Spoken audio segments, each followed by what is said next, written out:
소금 하면 떠오르는 이미지가 있습니다. 왠지 고혈압과 성인병의 주범일 것만 같은 느낌적인 느낌이 드는 것입니다. 그런데 세상의 빛과 소금, 이 세상에 꼭 필요한 걸 얘기할 때 소금이 대표적으로 사용되기도 합니다. 과연 소금의 진짜 얼굴은 무엇인지 오늘은 소금의 효능에 대해 알아보려 합니다.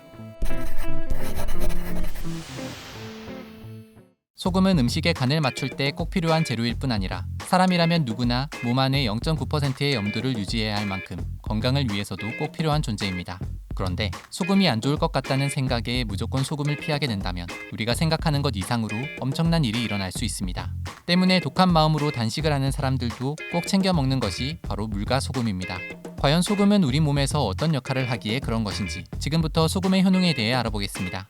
소금의 효능 첫 번째, 소금은 우리 몸에서 산소를 운반하는 역할을 하는 적혈구를 생성하는 데 도움을 주는 것으로 알려져 있으며 뿐만 아니라 만들어진 적혈구도 혈액의 소금 농도가 0.9%로 유지될 때 제 기능을 할 수 있다고 합니다. 그런데 만약에 우리 몸에 염분이 부족해진다면 적혈구가 만들어지지 않아 빈혈 등의 문제를 일으킬 수도 있으며 때론 적혈구에 수분이 들어가 팽창돼 터져버릴 수도 있다는 것입니다. 소금의 효능 두 번째, 소화를 돕고 위장의 기능을 높여준다는 것입니다. 음식물이 잘 소화될 수 있도록 도와주는 위액의 주 성분인 위염산을 만드는 주재료가 알고 보면 소금이라는 사실. 또 소금은 위와 장의 벽에 붙은 불순물을 제거하고 장내 이상 발효를 방지해 장내 환경을 튼튼하고 건강하게 만드는 데도 도움을 준다고 합니다. 소금의 효능 세 번째는 바로 신체 회복입니다. 우리가 많이 피곤하고 지칠 때 깨끗한 물에 소금을 살짝 넣어 마시게 되면 지친 몸이 빠르게 회복되는 걸 느낄 수 있습니다. 그건 바로 소금엔 파괴된 세포를 재생하는 효능이 있기 때문이라고 합니다. 세포 작용을 도와 죽은 세포를 밀어내고 새로운 세포를 생성시켜 피로 회복이나 피부 회복에 도움을 주는데 특히 소금을 넣은 물에 목욕을 하게 되면 소금의 미네랄과 나트륨이 피부의 수분을 촉촉하게 만들어 피부 건조증이나 염증 완화에도 도움이 된다고 합니다. 단, 이때는 꼭 미네랄이 풍부한 소금이어야 한다고 하니 기억해 두시면 좋을 것 같습니다. 소금의 효능 네 번째는 바로 살균과 해독작용입니다.